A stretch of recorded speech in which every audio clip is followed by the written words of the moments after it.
저는 오늘 하루에 네트워크 교회에 순회 설교를 하면서 또 여러분 여름 수련회도 있고 또 전가족 헌신 예배도 있고, 그래서 이때 제가 베드로 전서를 강해해야 되겠다 이런 생각을 했습니다. 아주 오래전에 15년도 더 됐어요. 2003, 4년인가쯤에 제가 베드로 전서를 강해했었는데요. 이제 다시 본문을 마지막으로 한 번 더 강해해야 되겠다 싶어서 준비하고 있었어요. 그래서 오늘은 그 중에서 서론이라고 될 수 있는 베드로전서 1장 1절과 2절을 가지고 여러분들하고 이중 정체성이라는 제목으로 말씀을 같이 나누려고 합니다. 여러분, 세상에서 뭐 여러 가지가 다 중요하겠지만 우리에게 던져지는 질문 중에서 가장 중요한 질문은 내가 나를 누구라고 생각하느냐 하는 것입니다. 자기 정체성이죠. 내가 누구인지를 잘 모르면 인생 전체는 혼란스러울 수밖에 없습니다. 그래서 자기의 정체성을 알아가는 과정이 또 성숙의 과정이라고 말할 수도 있고요.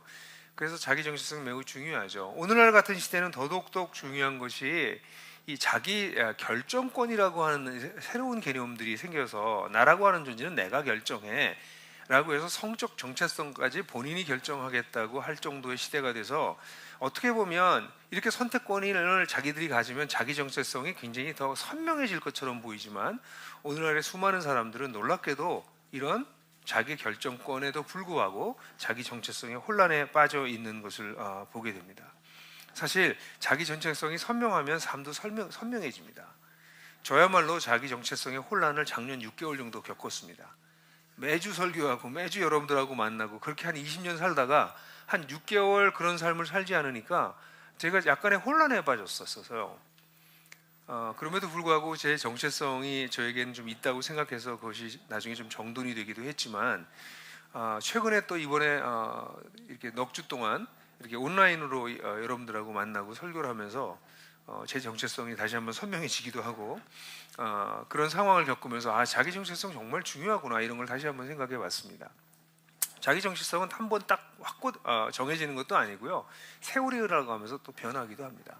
나이가 들어감에 따라서 변하기도 하고요. 그렇습니다. 제가 지금 머리가 좀 길었는데 작년에 대표 목사를 내려놓고 난 다음에 머리를 정말 짧게 잘랐어요. 아예 다 밀까 그랬습니다. 인생의 마지막으로 한번 밀어보자. 그랬더니 미장원에 가서 그렇게 하려더니 원장 선생님이 절대로 못한대요. 자기는 추하게 만들 수는 없다고. 그래서 자신이 자를 수 있는 가장 짧은 머리로 잘라주셨어요. 그게 지금 6개월 지나서 지금 머리가 이만큼 됐는데요. 근데 그분이 머리를 만지시다가 머리숱이 굉장히 가늘어지시네요. 이렇게 얘기하시더라고요. 그래서 그럼 뭐 두피 뭐 조절이라도 하고 뭐 치료도 트리트먼트라도 해야 되나요? 이렇게 얘기했더니 받아들이세요. 그러시더라고요. 나이가 들은 것도 받아들여야죠. 정체성이 점점 바뀌어 나가는 것이죠. 이 정체성에 대한 여러 가지 이론들이 있는데요. 제가 오늘 여러분들한테 소개하고 싶은 사람은 제임스 마르시아라고 하는 심리학자입니다. 이 사람은 이 자기 정체성이라고 하는 것을 헌신, 커밋먼트, 그 정체성이 얼마나 실제로 자기 자신을 들였나, 헌신했나, 실제로 그렇게 사나, 이거하고 또 하나는 고민 또는 위기, 삶의 위기를 겪으면서 그 정체성이 형성됐나 안 됐나, 이 두 가지 축을 가지고 네 가지 유형의 정체성을 얘기하고 있습니다. 이분이 왜 영어를 이렇게 제목을 썼는지는 모르겠는데 약간 경제학적 용어를 써서 직역을 하면 의미가 분명치 않아서 제 나름대로 이 네 개의 번역을 그 뜻에 좀 충실하게 바꿔보면, 첫 번째 정체성은 산만한 정체성입니다. 산만한 정체성은 여기 가선 이렇고 저기 가선 저런 거예요. 상황에 따라서 왔다 갔다 하는 거예요. 흐릿해요. 분산되어 있다. 이렇게 표현될 수 있습니다. 그런 정체성을 가진 사람들이 있어요. 그래서 이거 산만한 정체성이라고 말할 수 있죠. 두 번째는 정체성을 아직 얻지 못해서 정체성이 유예되어 있는 상태, 정체성을 지금 찾고 있는 상태, 그 탐색 중인 정체성이라고 말할 수 있는 사람들이 있습니다. 난 내가 아직 잘 모르겠어. 또 특별히 위기 상황 같은 걸 겪으면 난 도대체 누구지? 이런 생각이 들어서 그것을 찾아가고 있는 사람이 탐색 중인 정체성이라고 말할 수 있습니다. 세 번째는 정체성이 주어진 사람입니다. 주어진 정체성이에요. 이걸 뭐 폐쇄됐다, 압류됐다 이런 표현을 이 마르시아는 썼는데요. 정체성을 자기가 선택한 게 아니라 이 주어져 버려서 그냥 그렇게 사는 것입니다. 그게 주어진 정체성이라고 말할 수 있어요. 마지막 정체성은 확립된 정체성이라고 말할 수 있습니다. 이 사람은 그 정체성에 헌신도 되어 있지만 특별한 위기와 또 여러 가지 상황을 통해서 그 정체성에 대해서 고뇌하고 진짜 자기 것으로 받아들인 그런 사람들이 확립된 정체성 또는 아이덴티티 어치브먼트라고 이렇게 얘기를 했습니다. 여러분들 이 네 가지 정체성 중에서, 그러니까 산만한 정체성, 탐색적인 정체성, 주어진 정체성, 확립된 정체성, 이렇게 네 가지 중에서 한국 사람들은 어디가 제일 높을까요? 한국 사람들의 정체성은 이 네 중에 뭘까요? 뭘 것 같아요? 자, 한번 다 말해보세요. 하나, 둘, 셋. 재밌게요. 2007년에 삼성 사회정신건강연구소에서 이걸 연구를 했더라고요. 이 틀을 가지고. 그랬는데 산만한 정체성을 가진 사람이 10%고요. 탐색적인 정체성을 가진 사람은 한국에는 2%밖에 안 된대요. 근데 한국 사람은요, 확립된 정체성을 가진 사람은 12%고 놀랍게도 74%가 주어진 정체성을 가지고 산답니다. 주어진 정체성. 우리 한국 사람들은 나는 이런 사람이야, 한국 사람이야, 뭐 아버지야, 엄마야, 뭐 뭐든지 간에 정체성이 주어진 걸 가지고 굉장히 열심히 사는 사람이랍니다. 실제로 한국 사람들은 이런 정체성을 분명히 가지고 있어요. 그 커미먼트가 선명해요. 그래서 열심히 살아요. 여러분, 요즘은 여행을 뭐 못 다니지만 여행 가서 새벽 4시쯤 나가보면요, 그때 돌아다니는 사람은 한국 사람밖에 없어요. 여행지에서도 새벽부터 일어나서 돌아다니기 시작해요. 제가 어떻게 하냐고요? 아마 저도. 또 한국 사람들은요, 우리 아이들한테 장난감을 사주고 난 다음에 이렇게 노는 걸 보고 있다가 뭐라고 말하는 줄 아세요? 야, 장난감 사줬으면 넌 그렇게밖에 못 노냐? 좀 열심히 놀아. 이렇게 얘기합니다. 아니, 노는 걸 뭘 열심히 놀아요? 대강 노는 게 노는 거지. 근데 우리 노는 것도 열심히 놀아야 돼요. 이렇게 한국 사람들은 정체성이 주어진 정체성 깊이 생각하진 않았지만 그 정체성에 주어진 것을 굉장히 열심히 살아요. 사실 이 부분은 우리 그리스도인들도 좀 생각해 봐야 될 부분이 있습니다. 그리스도인들은요, 모태신앙인 사람은 더더욱 그렇고 많은 사람들이 자기가 그리스도인이라고 믿어요. 그리스도인이라고 하는 정체성을 정말 가지고 있습니다. 거기에 헌신도 되어 있습니다. 그러나 위기 상황이 오면 흔들려요. 재난 상황이 오면 흔들립니다. 사회적으로, 개인적으로 또는 국가적으로 지금과 같은 상황에는 더더욱 그렇습니다. 그래서 사실 그리스도인들 가운데서 확립된 정체성, 거기에 헌신도 있을 뿐만 아니라 그것을 깊이 생각하고 위기 속을 통과하면서 그 정체성이 확립된 그런 확립된 정체성을 가진 사람들은 그렇게 많아 보이진 않습니다. 오늘 본문은 그런 면에서는 이 정체성에 대해서 이야기해 주는 매우 탁월한 본문입니다. 베드로 전서를 여러분들하고 같이 나누고 싶었던 이유는 나들목 교회가 5개로 나뉘어졌는데 5개로 나뉘어져서 마치 소아시아에 수많은 교회가 흩어져 있었던 것처럼 우리 교회들도 다 흩어졌습니다. 이 흩어져 있었던 교회들에게 베드로 사도가 편지를 쓴 것이 베드로 전서인데 우리 흩어진 교회들이 어떻게 이런 나그네된 삶을 살 것인가를 다루는 면에서는 베드로 전서는 탁월한 본문이라고 말할 수 있습니다. 그래서 이번에 올 한 해 동안 여러분들하고 이 말씀을 좀 다루려고 합니다. 오늘은 1절, 2절, 2절만 보도록 하려고 그래요. 뭐 제가 늘 강의할 때마다 하는 것처럼 제가 번역한 버전으로 하겠고요. 제 번역 완전하지 않습니다. 강해를 위해서 제가 번역한 거고 늘 새 번역이나 개역 성경 또는 외국어 성경들을 같이 참조하시면서 같이 보시는 게 좋겠습니다. 오늘 강의 안에는 새 번역과 개역 성경을 다 올려드렸어요. KCK 버전으로 읽겠습니다. 다 같이 한번 읽어볼까요? 시작. 예수 그리스도의 사도인 베드로가 택하심을 입은 이들 본도, 갈라디아, 갑바도기아, 아시아와 비두니아에 흩어진 임시 체류자들에게 은혜와 평강이 더욱 풍성하기를 빕니다. 여러분의 택하심은 하나님 아버지의 미리 하심에 따라 성령의 거룩하게 하심으로 순종과 예수 그리스도의 피뿌림을 얻기 위해 이루어진 것입니다. 여기 보면 첫 번째 이 두 가지 정체성이 나타나는데요. 첫 번째 정체성은 나는 택하심을 받은 자다라는 것입니다. 택하심을 받았다라고 하는 표현은 하나님 나라의 관점으로 얘기한다면 하나님 나라의 백성이 되었다라고 얘기할 수 있겠고요. 가족의 개념으로 얘기한다면 내가 하나님의 자녀가 되었다라고 얘기할 수 있어요. 근데 이 본문에 제일 먼저 나오는 단어가 이 정체성을 얘기하는 게 바로 이 택하심을 받은 자입니다. 이 부분에 보면 예수 그리스도의 사도인 베드로가 택하심을 받은 이들에게 편지한다 이렇게 번역했어요. 사실 이 번역은 조금 하기가 좀 어렵긴 해요. 왜냐하면 택하심을 받은 자들에게 하고 난 다음에 금방 이어서 얘기하는 단어가 뭐냐면 나그네들, 우리말로 나그네들이라고 지금 번역해 놨는데요. 우리 개역 성경이나 새 번역이 전부 다 나그네로 번역되어 있는데 나그네들, 어디 어디에 있는 나그네들 이렇게 표현되어 있고, 그리고 난 다음에 2절에 택하심을 입은 자들을 꾸며주는 세 개의 전치사구가 나타나요. 그래서 약간 뒤죽박죽되어 있는 느낌이에요. 차라리 베드로가 내가 하나님의 사도인 내가 여기 이렇게 흩어져 살아가고 있는 나그네들, 그 택하심을 받은 자들에게, 근데 그들은 이렇게 됐다 이렇게 하면 좋은데 택하심이 먼저 나와요. 왜 그럴까요? 베드로에게 감격이 있는 거예요. 본인은 보내심을 받았어요. 예수님의 보내심을 받았어요. 예수님의 보내심을 받은 사람들이 하나님의 택하심을 받은 자들에게 편지를 쓰고 있어요. 그래서 택하심이라고 하는 단어가 먼저 나와서 베드로의 감격과 흥분을 보여준다고 말할 수 있어요. 예수님의 보내심을 받은 자들이 하나님의 택하심을 받은 자들에게 편지를 쓰고 있는 것이죠. 근데 이 택함을 받았다라고 하는 단어를 들으면 오늘날의 현대 그리스도인들은 이것을 개인주의적으로 생각하는 경향이 많아요. 그러나 베드로전서는 특별히 구약과도 깊은 관계가 있는데요. 이 구약적인 맥락으로 보면 이 택하심을 받았다라고 하는 것은 공동체적 맥락에서 개인에게 의미를 주는 것이지 공동체를 빼버리고 개인에게 의미가 있는 것이 아닙니다. 대표적인 구절들이 몇 구절 있는데 제가 성경 구절 거기 신명기하고 출애굽기를 강의 안에 써놨어요. 신명기 4장 37절을 읽어드리면, 주님께서는 당신들의 조상을 사랑하셨으므로 뒤에 그 자손을 택하셨고 자손들을 택하셨고 그 크신 힘으로 몸소 당신들을 이집트에서 이끌어내셨습니다. 택하심을 이스라엘을 택했다는 할 때 이 말이 쓰이는 것이죠. 7장 1절도 마찬가지예요.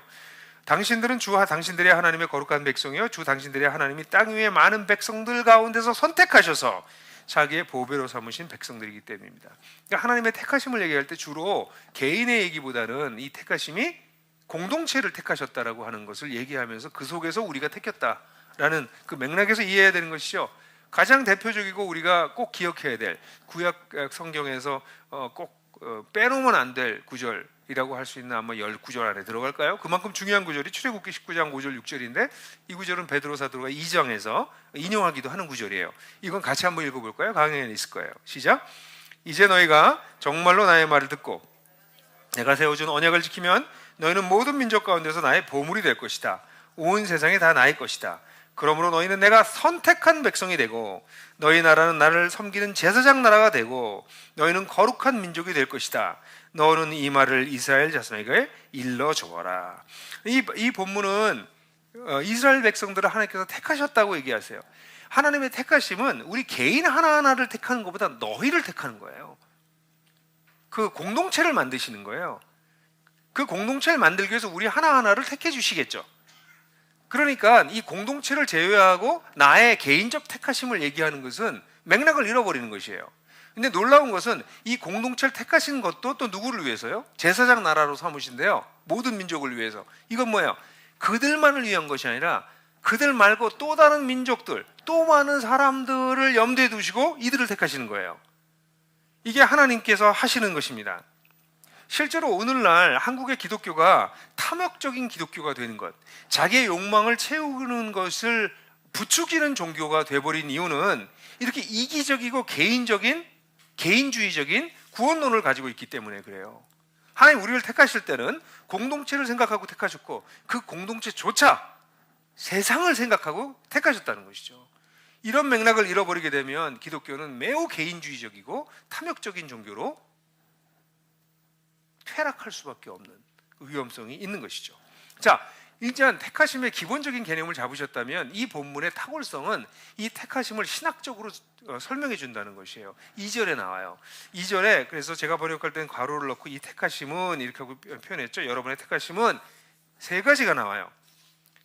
하나님의 아버지의 미리 아심을 따라, 두 번째는 성령의 거룩해 하심으로, 세 번째는 순종과 예수 그리스도의 핏부림을 얻기 위해, 이렇게 세 가지가 나옵니다. 뭐 감히 택하심의 신학이라고 부를 수 있을 정도의 짧지만 매우 깊이가 있는 그런 설명이 아닐 수가 없어요. 첫 번째, 이 택하심의 근원이 어디냐? 이것은 하나님의 미리 아심으로 된 것이다. 다르게 표현하면 태어나기 전부터 하나님 나를 택하셨다 라는 것입니다. 이 사상은 이스라엘 사람들이 가지고 있는 독특한 사상이긴 해요. 그것이 아마 가장 잘 표현된 것이 시편 139편 13절부터 18절이 아닐까 싶어요. 아마 여러분들도 이 구절을 암송하는 분들도 많을 거예요. 한번 같이 읽어볼까요? 주께서 내 장부를 지우시며 나의 모태에서 나를 조작하셨나이다. 내가 주께 감사하오면 나를 지으심이 신묘막측하심이라. 주의 행사가 기이함을 내 영혼이 잘 아나이다. 내가 은밀한 데서 지음을 받고 땅의 깊은 곳에서 기이하게 지음을 받을 때 나의 형체가 주의 앞에 숨기지 못하였나이다. 내 형질이 이르기 전에 주의 눈이 보셨으며 나를 위하여 정한 날이 하나도 되기 전에 주의 책에 다 기록되었나이다. 하나님이여, 주의 생각이 내게 어찌 그리 보배로운지요, 그 수가 어찌 그리 많은지요. 내가 세려고 할지라도 그 수가 모래보다 많도소이다. 내가 깰 때에도 오히려 주와 함께 있나이다. 이 본문을 보게 되면 이 본문에는 하나님께서 우리를 formed 했다, 13절에 보면 지었다, 우리를 구성했다 이런 표현을 쓰면서 knit라고 하는 단어를 씁니다. 뜨개질하는 것, knit me together, 나를 뜨개질하듯이 지으셨다. 15절에서는 약간 또 다르게 woven이라는 단어로 번역할 수 있는 천을 짜듯이, 직조하듯이, 그러니까 손으로 뜨개질하듯이, 좀 시줄과 날줄로 직조하듯이 나를 만드셨다는 거. 이게 하나님 엄마의 모태에서 그렇게 만드셨다는 거예요. 이게 너무 신묘막측하다라고 하는 번역은 정말 신묘막측한 번역인 것 같아요.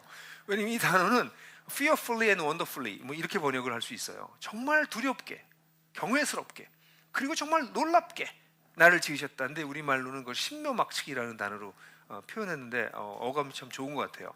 우리 그렇게 만드셨다. 우리 지으신 것이 너무 기이하다. 이거 영어로는 wonderful, 너무 원더풀하다, 너무 대단하다 이렇게 얘기하고 있어요. 그러면서 말하는 것이 내 형질이, 그러니까 이걸 갖다 영어 성경에는 unformed substance라고 표현했어요.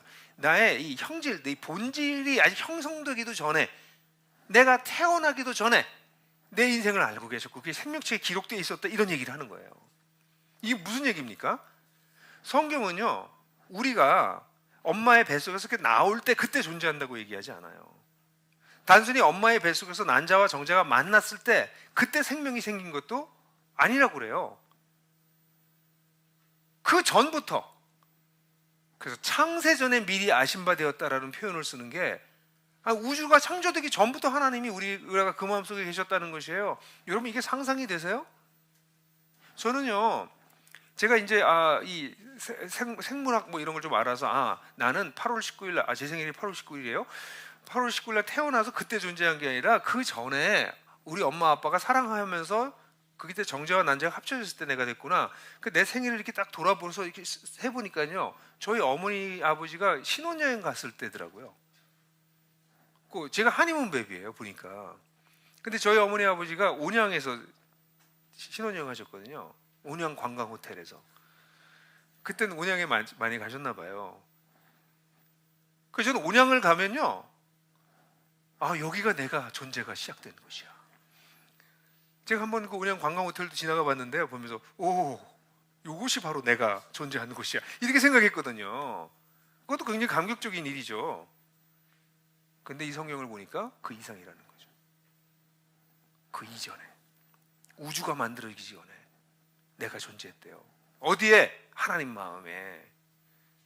이게 하나님의 택함을 받았던 사람들의 감격이 신학적으로 해석된 부분이에요. 내가 도대체 어떻게 택함 받았을까? 세상이 지어지기 전부터 내가 하나님께서 창조됐구나. 그분 마음속에 내가 있었구나. 이거 여러분들 그렇게 어려운 사상이 아닙니다. 왜냐하면 제가 여러분들에게 지금 설교를 하고 있잖아요. 지금 설교라고 하는 게 만들어지고 있잖아요, 어떻게 보면. 근데 이 설교는 이미 제 마음속에 있었습니다. 오래전부터 제 마음속에 있었습니다. 그게 지금 이렇게 표현돼서 나오고 있는 거죠. 하나님이 우리를 너무 사랑하셔서 여러분 모두를 당신 마음속에 가지고 계셨어요. 언제? 세상이 지어지기도 전에. 하나님께 우리를 택하셨다라고 해서는 근거는 여기에 있습니다.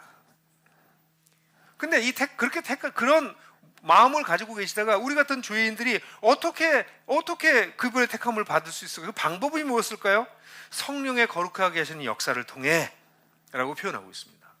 성령을 통해서, 성령이 우리를 택하신 방법이었습니다. 사실 성령님은 우리를 변화시키는 분이세요.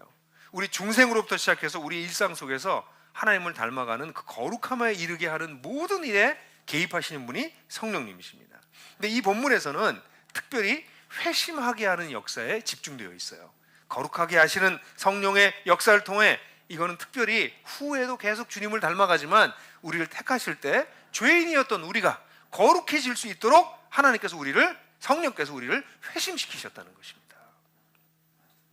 사실 사랑하는 형제자매들, 이번에 이 코로나 같은 것을 경험하면서 여러분들 신앙을 점검하고 계신지 모르겠지만, 여러분 교회를 다닌다고 크리스천이 되는 게 아니고요, 이 성령의 거룩해 하심을 받아야 정말 택함을 받는 것이라고 말할 수 있습니다. 성령의 거룩해 하심을 한다는 게 왜 회심한다는 것입니다. 회심을 어떻게 합니까? 내가 마음을 바꿔야지, 내 마음을 새롭게 해야지, 새롭게 의지를 결단해야지, 세례를 받아야지, 이렇게 회심하는 것이 아니라 진리를 이해하고 회개하고 전인격적으로 믿고 그분 앞에 무릎을 꿇을 때 성령께서 우리를 거룩하게 하시는 것입니다. 오늘날 우리 나들목교회에서 이런 오류가 많이 생길 수 있어요. 우리는 진리를 굉장히 잘 설명해 드립니다. 지적으로 이해할 수 있도록 도와줘요. 지적으로 이해하고 지적으로 동의하면 회심한 줄 알아요.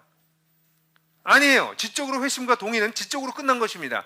그리고 난 다음에 여러분들이 무릎을 꿇으셔야 됩니다. 하나님 앞에 내 인생을 주님께 드리겠습니다. 저 같은 죄인을 받아주시다니요, 저를 긍휼히 여겨 주십시오, 약속하신 성령님을 저에게 주십시오 하고 그분 앞에 무릎을 꿇을 때 성령의 거룩해 하심이 우리에게 신비하게 나타나는 것이죠. 이게 회심인 거죠. 그러니까 택하심이라고 하는 것은 이런 하나님 앞에 자기 자신을 진리에 기초해서 드리는 것을 우리 쪽에서 해야 될 일이고, 성령께서는 그것을 통해서 우리를 거룩해 하시는 거죠. 그러니까 택하심의 방법이 성령께서 하신 것입니다. 그럼 궁극적으로 목적이 무엇이냐? 여기는 순종함과 예수 그리스도의 피품이라고 제가 번역했어요. 영어 성경의 대부분은 그리스도께 순종함과 그리스도의 핏뿌림이라고 번역하는 데가 많아요. 근데 문법적으로는 그렇게 번역하기가 어렵습니다. 그냥 순종과 예수 그리스도의 핏뿌림이라고 분리시켜서 번역하는 것이 원어에 더 충실한 거라고 말할 수 있어요. 왜냐하면 하나님께서 우리를 택하신 이유는 그리스도께만 순종하는 게 아니라 성부, 성자, 성령 3분에게 순종하게 하기 위해서 우리를 부르셨기 때문에요. 하나님의 궁극적인 우리를 향한 목적은 하나님께 순종하는 것입니다. 아니 무슨 신이 이렇게 인간을 데려다 종을 삼으려고 그래? 아닙니다. 인간은 세상과 자신에게 순종합니다. 세상에 무릎 꿇고 있습니다. 세상에 무릎 꿇고 있는 한, 자기의 욕망에 무릎 꿇고 있는 한, 자기 자신에게 무릎 꿇고 있는 한 사람들은 거기서 벗어나지 못합니다. 하나님이 우리를 부르신 것은 우리로 하여금 하나님께 순종함으로 참된 자유에 이르게 하시기 위한 것이었습니다. 여러분, 오늘날 시대만큼 하나님을 믿기가 어려운 시대가 없습니다. 왜냐하면 자기가 가장 중요한 시대가 됐어요. 이건 나중에 우리가 한번 이걸 같이 공부도 해보고 해봐야 될 정말 심각한 문제예요. 나의 생각, 나의 느낌, 나의 취향, 나의 행복, 가히 셀프 릴리전이라고 말할 수 있을 만큼 내가 중요합니다. 내가 전부예요. 그래서 사람들이 행복해지나요? 아닙니다. 하나님께 순종할 때 그때 참된 자유를 사람들이 누립니다. 그럴 때 사람들이 자기가 누구인지도 알게 됩니다. 사실 이 순종함에 이른다라고 하는 것은 다른 말로 표현하면 자유함에 이른다라는 표현과 사실 다를 바가 없습니다. 절대적인 진리신 하나님께 순종함으로 세상의 어떤 것으로부터도 자유해지는 것. 사실 그렇게 예수를 믿고 따라 살아가게 되면 사실 나이 든다는 것, 아까 제가 받아들여야 된다고 얘기했던 그 나이 드는 것도 축복이 됩니다. 왜냐하면 하나님을 믿고 따라오면서 점점점 내가 자유를 상실하는 사람이 아니라 점점 자유가 확대되는 것을 경험하고 세상의 어떤 것도 나를 구속하지 못하게 된다는 것을 점점 경험하면서 살기 때문에 그렇습니다. 어떤 사람들이 저에게 목사님 젊은 때로 돌아가고 싶지 않아요? 이렇게 얘기를 합니다. 절대로 돌아가고 싶지 않습니다. 젊을 때로 돌아가고 싶은 사람들은 젊을 때로부터 지금까지 그 자유가 확장되지 않은 사람들입니다. 여전히 구속받고 있기 때문에, 삶 속에 진전이 없기 때문에. 그러나 만약 하나님을 따라서 이 순종함이라고 하는 것의 축복을 알아서 살아가게 된다면, 왜 20년 동안 여기까지 왔는데 그거 다시 돌아가요? 젊은 게 뭐 그렇게 좋다고? 오히려 지금까지 이런 일들이 벌어졌다면 앞으로 한 20년 더 살 것 같은데 20년 후에 또 어떤 일이 벌어질까? 이 순종하는 축복이 무엇인가를 오히려 기대하게 되는 것이 성경에서 얘기하고 있는 바이죠. 그러니까 하나님 우리를 택하신 것은 순종을 위해서예요. 잘못 이해하면 속박을 위한 거로 느끼시죠? 아니요, 참된 자유를 위해서입니다. 그리고 난 다음에 그리스도의 핏뿌림을 위해서라고 얘기하고 있는데, 이 그리스도의 핏뿌림이라고 하는 것은 출애굽기 24장의 말씀을 떠올리게 하는 본문이에요. 이건 시내산에서 모세가 언약을 맺고 시내산에서 내려와서 제사를 드렸을 때 모세가 좀 이상한 행동을 해요. 제사에 드리는 피를 반을 제단에 뿌리고 나머지 반을 백성들에게 뿌렸습니다. 원래 피는 백성들에게 뿌리는 게 아니라 제단에만 뿌리는 것인데 피 뿌리는 것을 백성들에게 뿌렸어요. 그러면서 뭐라고 말했냐면, 보십시오, 이것은 주님께서 이 모든 말씀을 따라 당신들에게 세우는 언약의 피입니다. 그러면서 그들에게 뿌렸습니다. 이 말씀이 마가복음 14장 24절에 예수님이 이걸 그대로 인용해서 가라사대 이것을 많은 사람을 위해서 흘리는 바 나의 피 곧 언약의 피다 라고 그 말씀을 인용하세요. 이게 뭘까요? 예수님의 핏뿌림을 받았다라고 하는 것은 언약이 우리에게 완전히 체결되었다라고 하는 약속입니다. 단순히 죄사함을 받았다 정도가 아니라 하나님과 우리와의 사이에서 변개할 수 없는 언약이 체결되었다 라는 것을 선언해 주시는 겁니다. 그러니까 우리를 택하셨다라고 할 때 궁극적인 목적은 우리가 하나님께 순종함으로 참된 자유에 이를 뿐만 아니라 변개치 할 수 없는, 변할 수 없는 관계성 속에 우리가 들어가게 되었다. 그런 하나님과의 완벽한 관계 속에 들어가게 하기 위해서 우리를 택하셨다는 것이죠. 그게 궁극적인 목적이라는 것이에요. 이런 얘기를 지금 여러분들한테 하는데 이 감격이 없는 표정으로 이렇게 보고 계시는 분이 계실 수 있어요. 어떤 분들은 막 가슴이 요동치기도 하고요. 지금 그냥 거실에서 아멘 그런 분도 있을지 몰라요. 맞아, 그래, 이렇게. 이게 뭔지 아세요? 주어진 정체성에 머물러 있으면 지금 제가 얘기하는 것도 그냥 들려진 주어진 거예요. 그래, 내가 존재하기 전에 하나님 알았다고? 그거 괜찮은 일인데? 괜찮은데? 성령께서 나를 거룩해 하신다고? 그래서 내가 회심했다고? 그렇대. 내가 순종과 핏뿌림을 위해서 나쁘지 않네. 주어진 정체성이죠. 이게 확립된 정체성이 되는 것이 그게 그리스도인들의 축복인 것이죠. 그게 진짜 믿음인 것이죠. 잘 보세요. 우리를 택하시기 위해서 성부, 성자, 성령이 다 등장하십니다. 하나님의 미리 하심, 그죠? 성령의 거룩하게 하심, 예수 그리스도의 피 뿌리심, 성부, 성자, 성령이 전부 동원돼서 여러분들을 택하셨어요. 여러분들이 얼마나 대단한 존재인 줄 아세요? 놀라운 존재인 거죠. 그 정체성으로 베드로가 시작하기 때문에 베드로가 택하심을 입은 자들 할 때 감동하고 있는 거예요. 이 택하심을 받은 자들에게 나타나는 특징이 뭔지 아십니까? 그게 3절에 나오는데요. 우리가 오늘 3절은 읽지 않았어요. 근데 3절은 찬송하리로다 이렇게 시작돼요. 원래는 뭐뭐뭐에서 찬송하자 이렇게 번역하기도 하는데 뭐뭐뭐뭐를 찬송하리로다 이렇게 개역 개정이나 세번역을 번역했는데 실제로는 찬송하리라, 율로게토스, 그 단어가 맨 처음입니다. praise, 주님을 찬양하자. 그러니까 그 3절에 나오게 됩니다. 1절과 2절에 나타난 이 하나님의 택하심을 정말 알게 되면 그 다음에 우리에게 즉각적으로 나오는 것이 뭐예요? 찬양을 드립시다 예요. 그의 크신 자비로 우리를 거듭나게 하셨습니다. 이게 나오는 것이죠. 여러분, 우리의 이 감탄은 일회성이 아니지 않습니까? 한 번 그러는 것이 아니고요, 진리를 알아가면 알아갈수록 이 찬양이 깊어져요. 예배는 그런 면에서 이 하나님을 더 알아가고 그 하나님께 더 깊이 들어가는 것이라고 말할 수 있겠죠. 그림 같은 거 얘기 제가 자주 드렸죠. 그림을 모르고 볼 때랑 그림을 알면 그림에 대한 감탄이 더 생깁니다. 작가를 더 알면 그림도 더 느껴져요. 모르면 그냥 좋은 그림이네 라고 하지만 그 그림 뒤에 있는 사연과 작가를 알면 점점 그 그림에 더 몰입하는 것처럼 하나님을 피상적으로 알았을 때와 하나님을 깊이 알았을 때, 깊이 알아갈 때, 그것도 나의 실존적인 삶의 정황 속에서 하나님을 알아가기 시작할 때 하나님에 대한 감탄은 깊어집니다. 율로게토스, 찬양하리로다. 여러분, 이번 이런 재난들을 겪으면서 주일날 예배를 같이 못 드리잖아요. 그 예배가 끊어지는 사람들이라면 심각하게 생각해 보셔야 돼요. 여러분은 그냥 주어진 정체성을 가지고 사는 분들이세요. 어떻게 이 예배가 끊어질 수가 있을 거예요? 주일날 안 모인다고. 주중에도 우리는 하나님을 향해서 율로게토스 찬송하리로다. 왜냐면 하나님께서 하신 일이 너무나 놀라우니까. 그게 우리가 살아가는 우리의 삶이라고 말할 수 있습니다. 저 아침에 일어나면, 요즘은 좀 새벽에 좀 일찍 일어나는 편인데요, 새벽에 일어나면 주님께 제가 주로 이제 우리가, 여러분들도 그렇고 저도 그렇고, 예배를 드리고 싶어 하지 않아요, 본질적으로.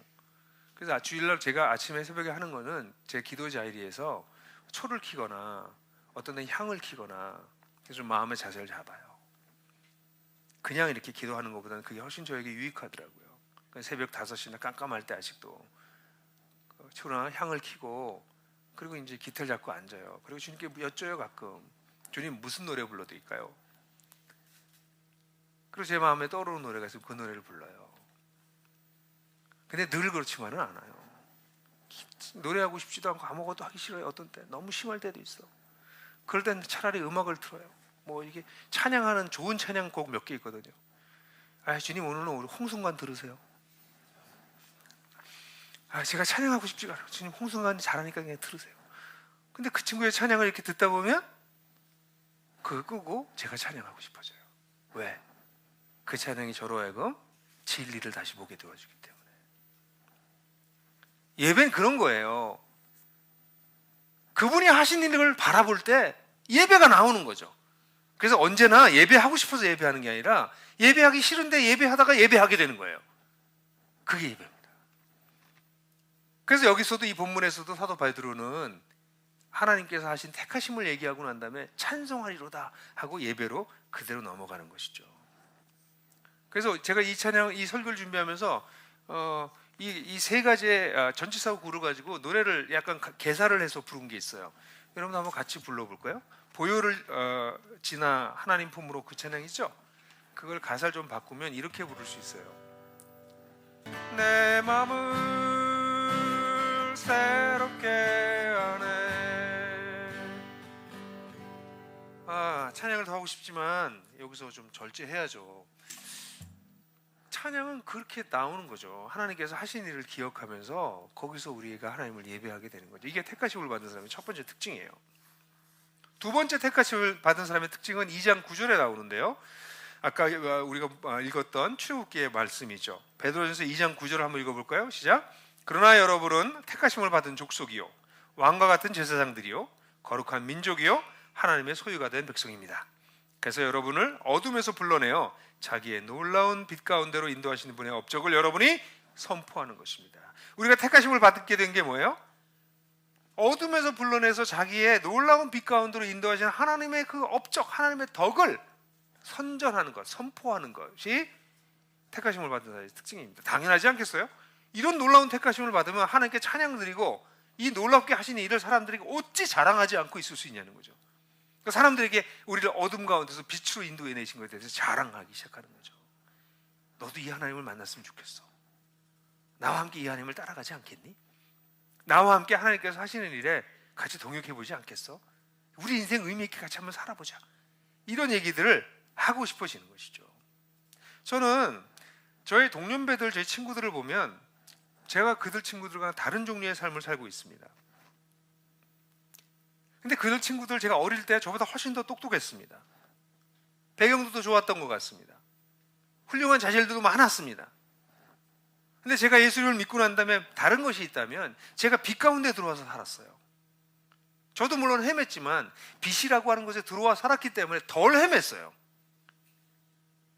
근데 빛을 갖지 않은 사람들은 아무리 훌륭해도, 아무리 똑똑해도, 아무리 좋은 배경을 가지고 있어도 헤맬 수밖에 없습니다. 그게 어둠의 특징 아닙니까?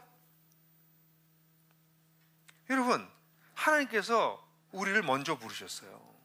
그래서 제가 알게 됐어요. 왜 하나님이 나를 택하셨을까? 이건 자부심의 문제가 아니에요. 내가 우월해서 하나님께서 나를 부르신 게 아니에요. 먼저 부르셨을 뿐이에요. 내 친구들보다. 먼저 부르셨다는 얘기는 다르게 말하면 여기에 책무의식이 있다는 거예요. 나를 먼저 부르셨기 때문에. 아직도 부르지 않고 있는 친구들을 나를 통해서 부르시기 원하기 때문에. 그래서 이 택하심을 받은 자들은 우리를 어둠 가운데서 빛으로 인도하시는 하나님의 덕을 우리의 사랑하는 사람들에게 알리지 않을 수 없는 것이죠. 여러분, 하나님을 믿는 것이, 하나님을 알게 되는 것이 무엇보다도 중요합니다. 우리 성도들이 교회에 와서 예배에 참여하고 헌금하는 것보다 이 하나님을 아는 것이 더 중요합니다. 한 몇 년 전인데요, 예배를 끝났더니 어떤 한 분이, 저 모르는 분이 저한테 찾아오셔서 제가 좀 기부를 하고 싶은데 어떻게 하면 됩니까? 저한테 이렇게 물으셨어요. 그래서 아니 그냥 헌금하시면 되는데요. 제가 그렇게 했더니 그분이 근데 제가 기부하려고 하는 게 비상장 주식이어서 이렇게 말씀하셨어요. 그래서 기부라고 해서 이분이 크리스찬이 아니구나. 그래서 우리 교회 오신 지 얼마 안 되셨죠? 그랬더니 한 2주 됐습니다 이러시더라고요. 그래서 어째 비상장 주식을 기부를 한다. 어쨌든 좀 별로 생소해서 다음 주에 다시 얘기하시죠. 그리고 제가 한번 알아봤어요. 그래서 가능하긴 하더라고요. 근데 그 다음 주에도 그분이 또 나오셨어요. 그러더니 어떻게 좀 목사님 알아보셨습니까? 기부가 가능합니까? 그래서 가능하긴 합니다. 제가 그렇게 얘기했더니 그럼 제가 기부하고 싶습니다. 그래요. 그래서 근데 하나님을 아직 안 믿으시지 않으세요? 그랬더니 아직 하나님은 믿지는 않습니다. 근데 왜 그렇게 하려고 그러세요? 이 교회가 하는 일이 굉장히 상식적이고 좋은 일인 것 같아서 그래 기부하고 싶습니다. 그렇게 얘기를 하셨어요. 그래서 제가 말하기를 근데 그러면 하나님 믿으시는 게 더 중요해요. 그게 더 급합니다. 제가 그랬더니 하나님 믿으시고 그리고 기부하시죠. 그랬더니 그럼 마음이 바뀔지도 모릅니다. 저한테 그러셨어요. 그래서 마음이 바꾸면 헌금이 아니에요. 제가 그렇게 말씀드렸어요. 그리고 그분은 실제로 한 1년 안에 세례를 받으셨습니다. 여러분, 헌금하는 것보다 예수를 아는 게 더 중요합니다. 교회 사람들을 모으는 것보다 그분들이 정말 주님을 믿게 되느냐, 그게 더 중요합니다. 헌금 좀 낸다고 덥석덥석 그 사람들이 크리스찬인 것처럼 얘기해 주면 안 됩니다. 이분은 크리스찬이 되셔서 우리 간증도 했었고요, 우리 세례도 받으셨고요. 지금 베트남에 가 계세요. 근데 아직 비상장 그 주식을 아직 헌금하지 않으셔서 이제 좀 하시라고 내가 얘기를 해야 되나 이런 생각을 하긴 하고 있어요. 여러분, 중요한 거는, 우리에게 무엇보다 중요한 것은 뭐예요? 하나님의 아름다운 덕을 알리는 것입니다. 그러니까 택하심을 받은 사람들은 이 놀라운 사실 앞에서 하나님께 예배가 깊어지고 다른 사람들과 무엇보다도 중요한 아름다운 덕을 전하는 일을 하기 시작하는 것이죠. 이게 제1 정체성이에요. 근데 이 제1 정체성이 진짜 선명해질 수 있는 것이 제2 정체성 때문에 그렇습니다. 왜냐하면 사도 바울은 이 택하심이라고 하는 말을 언급하자마자 흩어진 나그네들이라는 말을 쓰고 있어요. 여기 나그네라고 번역한 이 단어가 사실은 제가 그냥 이 단어를 써야 되겠다 생각은 해요. 왜냐하면 이 정확한 표현은 임시 체류자입니다. 여기 신약 성경도 그렇고 구약에도 그렇고 이 단어가 막 혼용해서 사용됩니다. 거주자, 거주민, 거류인, 나그네 이런 단어가 막 교우적으로 사용돼서 원어가 뭘 뜻하는지 정확지 않아요. 베드로전서 2장 11절에도 이 두 단어가 같이 나오거든요. 근데 여기 나오는 이 단어는 좀 장기적으로 체류하는, 그러나 임시 체류자예요. 또 하나는 임시 체류자, 그러니까 여행자가 좀 짧은 사람이고요. 또 하나는 임시 거주자예요. 좀 더 오래 있는 사람들을 뜻하는 거죠. 그래서 여기 나온 이 단어를 페레피데모스라고 하는 단어인데, 이 페레피데모스라고 하는 단어를 여행자라고 번역하는 사람도 있어요. 근데 여행자는 뭔가 놀러 다니는 사람 같잖아요. 나그네는 또 정처 없이 왔다 갔다 하는 사람 같고, 정확한 표현은 임시적으로 거기에 체류하고 있는 사람이라고 말할 수 있어요. 그게 이 단어입니다. 근데 이 단어가 왜 중요할까요?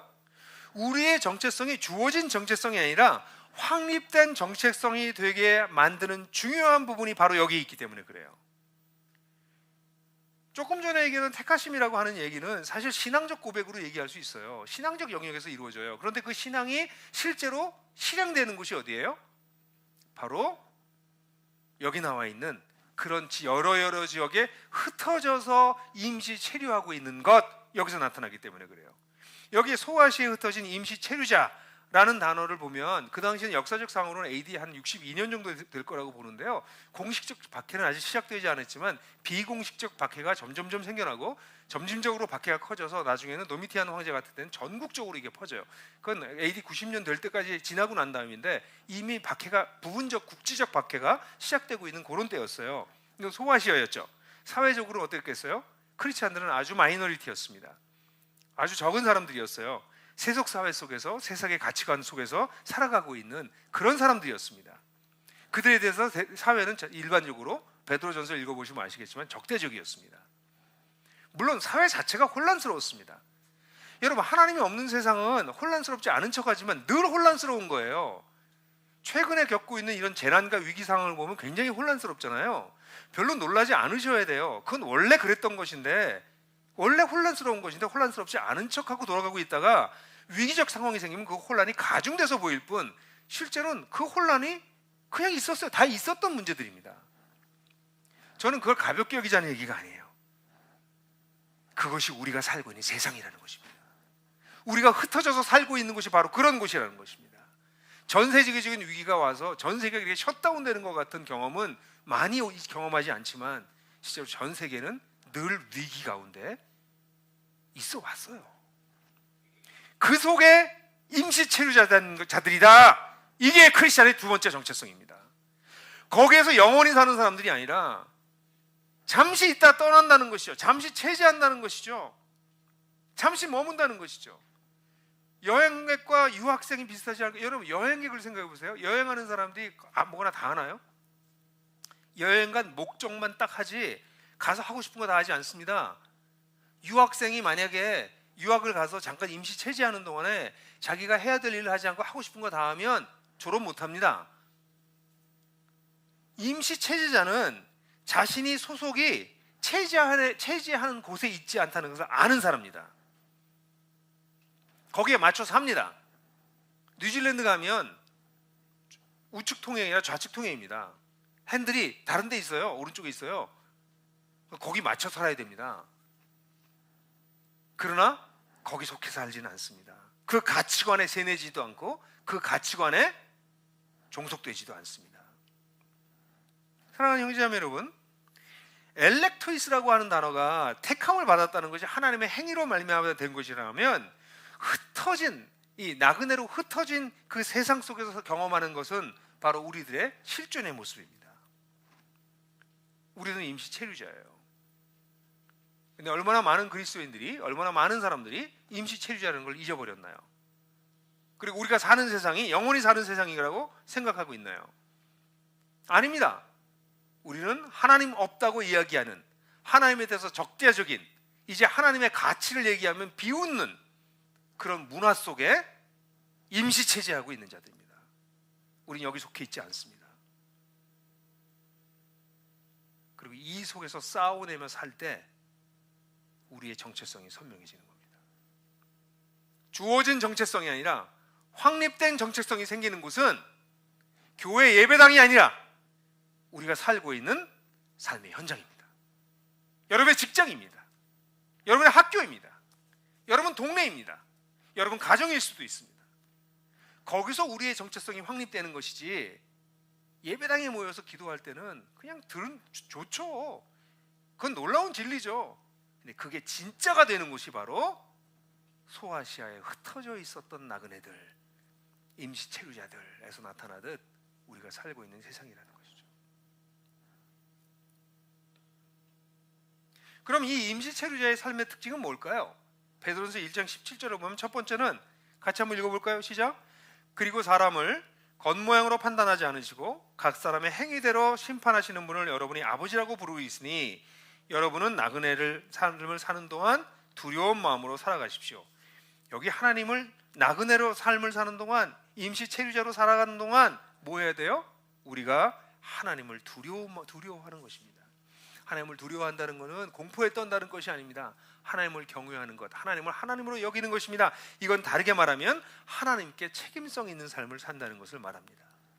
겉을 보지 않고 속을 보시는 하나님을 두려워하는 삶이라고 하는 것입니다. 하나님을 두려워하지 않는다는 것은 무엇일까요? 그것은 실인즉 하나님을 부정하는 것입니다. 하나님 두려워하지 않는다는 것은 구약에 지혜 없는 것의 아주 대표적인 모습으로 이야기하지만 그 지혜가 없는 이유가 만물의 근원이 되신 하나님을 부정하기 때문입니다. 하나님을 두려워하지 않는 자들은 그렇기 때문에 모든 불의에 가담할 수 있습니다. 하나님을 두려워하지 않는 자들은 자기 합리화에 능합니다. 하나님을 두려워하지 않는 자들은 자기를 성찰하지 않습니다. 하나님을 두려워하지 않는 자들은 겸손하지 않습니다.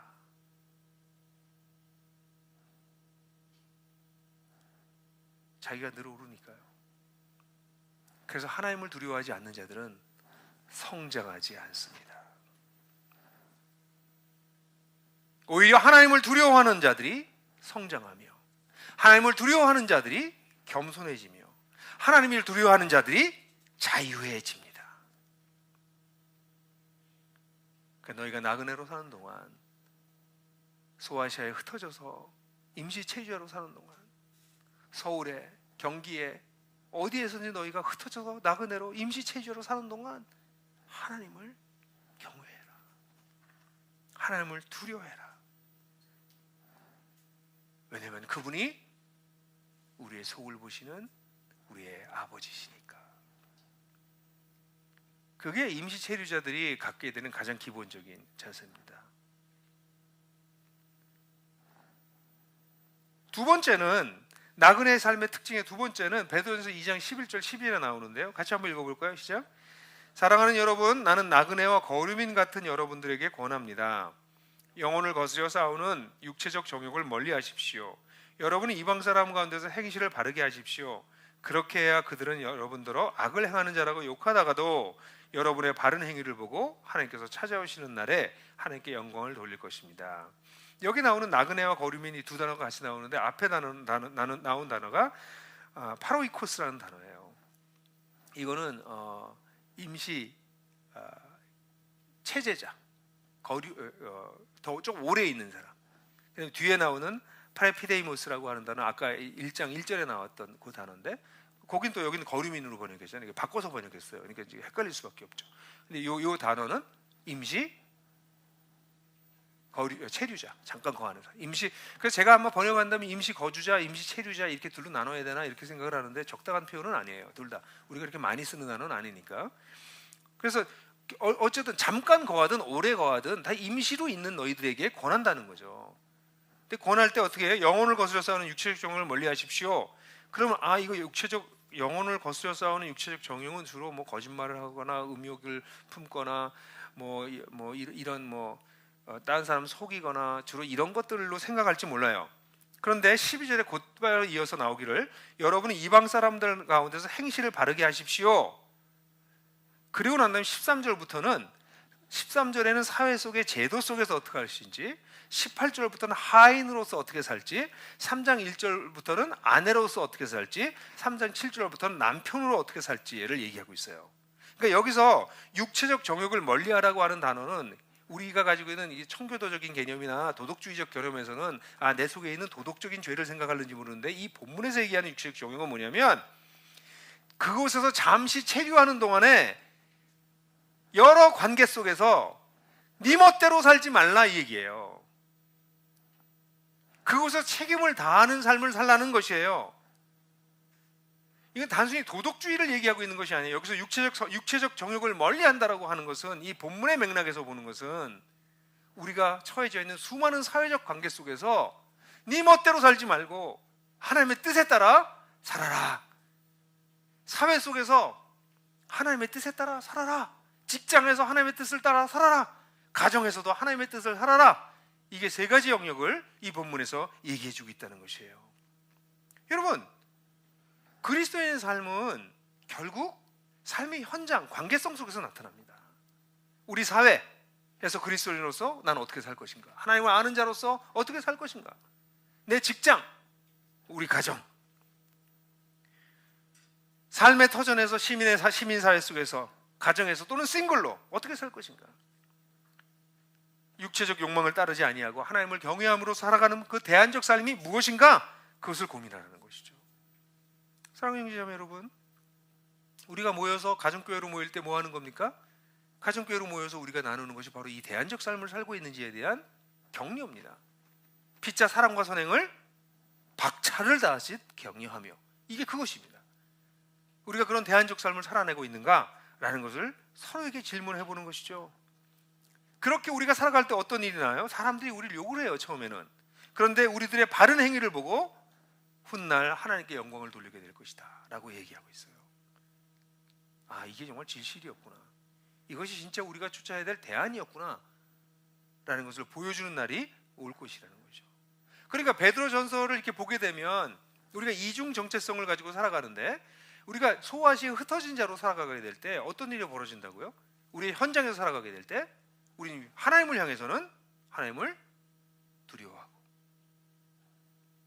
세상 사람들 향해서는 대안적 삶을 살면서 보여주고, 이게 우리의 모습이라는 거죠. 근데 이걸 잘 보시면 거꾸로 택함을 받은 자들도 똑같아요. 택함을 받았을 때 어떻게 해요? 하나님께 예배하고, 잃어버린 자들에게 하나님의 아름다운 덕을 선언하고.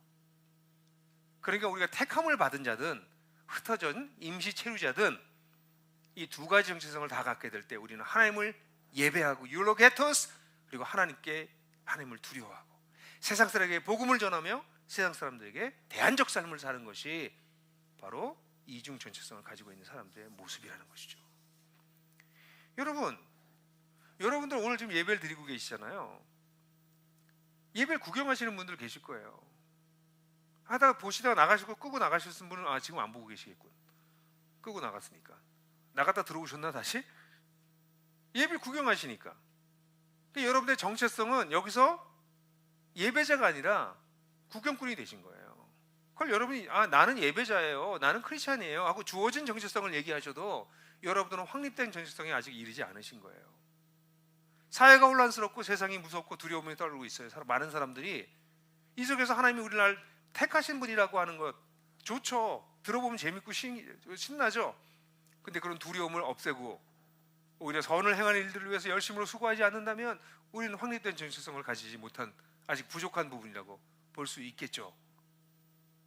그래서 저는 이번에 좀 놀랐어요. 우리 더불어함께교회가 헌금이 전부는 아니지만 우리가 헌금하는 모습을 보면서 정말 이분들이 정말 하나님 나라의 백성으로 살려고 하시는구나. 굉장히 꽤 놀랐습니다. 사랑하는 형제자매 여러분, 기독교는 분명히 들어서 성장합니다. 근데 듣는다고 끝나는 것이 아닙니다. 우리의 진짜 신앙생활을 하는 것은 우리가 살아가고 있는 곳입니다. 우리가 살아가고 있는 곳에서 밀고 당기면서 살아가는 것이 그리스도입니다. 저는 개인적으로 회사에 일주일에 한 번 내지 하루 반 정도 나가서 일하는데요, 처음에 그게 너무 힘들었어요. 오해도 많이 받고, 제가 하려고 하는 일에 대해서 제대로 평가도 되지 않고, 일은 제대로 되는 것 같지는 않고. 근데 제가 만약에 그냥 뭐 다른 목사님들은 다 괜찮으실 것 같긴 한데요, 제가 만약에 그냥 교회 안에만 있었다면 삶의 현장을 제가 몰랐을 것 같아요. 근데 그 속에 들어가 벌써 살아보려고 하니까 제게 얻어지는 유익은 제 정체성이 분명해지는 것이에요. 내가 이 속에서 그리스도를 산다는 게 뭔가 라는 것을 늘 고민할 수밖에 없고, 그 속에서 선명해지는 것이죠. 저에게 주어졌던 정체성들이 확립된 정체성으로 바뀌는 것은 사실은 제 삶의 현장이었습니다. 또 사역자로서도 마찬가지였습니다. 저의 주어진 정체성이 확립된 정체성으로 바뀐 것은 사역의 현장에서 일이 잘 될 때가 아니라 어려울 때였습니다. 실패하는 것 같을 때, 그럴 때 그 위기를 통해서 제가 사역자로서의 정체성도 확립되곤 했습니다. 사랑하는 형제자매 여러분, 오늘날 우리가 겪고 있는 여러 가지 문제와 어려움들, 이것이 우리로 하여금 내가 진짜 누구인가를 확립해 줄 수 있는 오히려 절호의 찬스라고 하는 것을, 기회라고 하는 것을 잊지 마십시오. 우리가 처한 환경, 상황 속에서 우리의 정체성이 점점 더 선명해지기를 간절히 바랍니다. 단순히 예배 시간에 선명해지는 것이 아니라 여러분들이 발붙이고 살아가는 곳에서, 그 임시 체류지에서 여러분의 정체성이 선명해지시기를 주님의 이름으로 축원합니다. 우리 이제 한번 1분 동안 하나님께서 주신 말씀이 무엇인지 붙들고 묵상하도록 하겠습니다.